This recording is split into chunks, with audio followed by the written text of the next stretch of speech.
Mike and Sean Acquisto here, real estate brokers and co-owners with Acquisto Real Estate. Perfect. In Frisco, Texas. Thanks for jumping in there on that one. I forgot what our company name was for just a minute, but luckily you reminded me, and we are all good now. Do you know the number one cause of house fires? Well, we're going to report on it. But we're gonna wait. No, we're gonna build a suspense. A little bit. I'm gonna tell you guys a little story. For whatever reason, something a little about me that you may not know is I have a fear for house fires. Now, our kids have done like bonfires and things like that, and it makes me a little nervous. But something about house fires scares me to death. And I thought for, I don't know, 30 plus years that when I was 2 years old, our house burned down to the ground. So if we did some quick math, Shauna was 2 when she started thinking this. She's been thinking it 30 years. So now she is currently 32. Happy birthday, Shauna. And it was over Thanksgiving one time. And I said, let's talk about when our house burned to the ground, when I was I 2 or how old was I? And my sister was like, what? She goes, our house didn't burn to the ground. You weren't born. I'm like, what? All these years. I said, no, I remember hearing this story. And she goes, yeah, you weren't born yet. So all these years I thought I, had some sort of weird awareness that this happened, even though I was 2. But come to find out, I wasn't even born yet, apparently. Or they forgot really what happened. I don't know. But for whatever reason, I have this fear for fires. So you did have a house that burnt down that was in your family, but you weren't alive. You were not born yet. You were just like future Shauna? Mm-hmm. Yeah. Okay. It's really, really weird. It's the weirdest thing ever. Weird. Don't know that I trust my family. He's telling me the truth, but I have to go with it. So anyway, the number one cause of house fires. Lightning? No.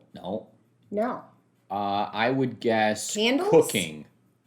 Nope. It's not cooking? Grease fires? Nope. Oh, grease fires was a really good guess. It's not electrical. Nope. Right? It's That's something weird. that you do electrical you run every day, but something most of us do every single day, and it's not our favorite thing to do.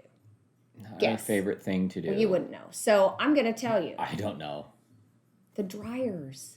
Your dryer, you guys. The dryer. So lint gets through, and you're supposed to take the lint guard out and remove the lint after every load. That's what it tells you to do. Make sure you do that. But even if you do that, lint still starts to fall in and ends up getting clogged in your dryer vent. Do we have a link about this? Should we show off some stuff? Yeah, Perfect. Let's go split screen and show that bad boy So I found off. this article, and I get these emails a lot from this company called U.S. Inspections. Okay. And no, not this one. There was another one. Well, we'll pull that up here in just a little bit. But anyway, yes. So sometimes your vents go out to the exterior, just right out to the exterior wall, and it's kind of a straight shot. Sometimes they go up and out. So they can collect lint, and it can build up, and then the lint gets hot, and it catches on fire. Yeah, it's like this big. It's like a tube, and then when it's clogged, that just becomes a problem. The airflow is not working quite right, and sometimes it gets pinched too. Those long hoses that you have to connect gets pinched. There's many things, but the point is, you guys need to be aware of this, and I want you to talk to clients about it and be aware of it yourself, because the last thing we want is to have any fires.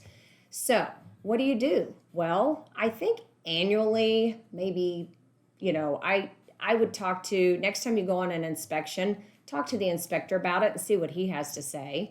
But I would say annually, you should clean out your air ducts or your dryer vents. And you do it right from the outside. So normally on the outside, it should be kind of like low. There's probably a little cage on it. It probably gets warm when it's running. Yeah, and then you just like reach up in there and grab some stuff and pull it out, and you should be good. make sure that it's clear all the way through. It's not like a huge thing, but it's something that you might do in Around the House with Mike. It would be an episode there. So check that out. Yeah. Become a follower of Around the House with Mike. Yes, do that. And we do have a client resource guide that we have different vendors in, and can provide referrals if you don't know anyone that does this. And we do have one, and I think that's what Omkar had up in the beginning, but it's Dryer Vent Cleaning of Frisco, Texas, and they do this specifically. They have a crew that specifically comes in and does this for you. Or you can do it yourself, like Around the House with Mike does. Yes. But just do it.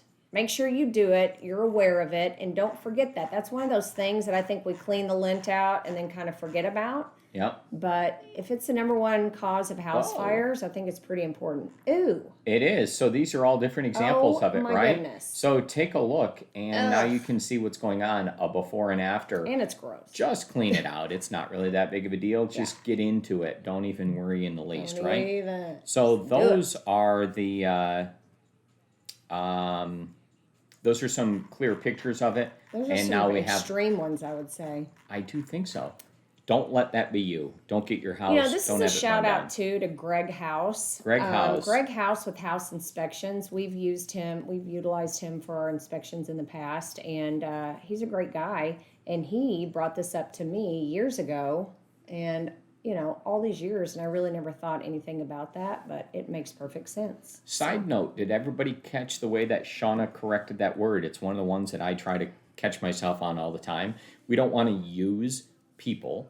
Right? So Greg House is a person. It feels bad to use him. Yeah. But to utilize his professional services feels much better. It does. So it's just a correction of the word. So nice job on catching that one. I want to point that out to you guys there. Maybe you can work that into your vernacular on a regular basis. But it's one of those things that I do enjoy. Things. It's a minor Make thing. a big difference. But let's do it. Okay. You feel good that this topic's covered? I do. Bam, hit the bell.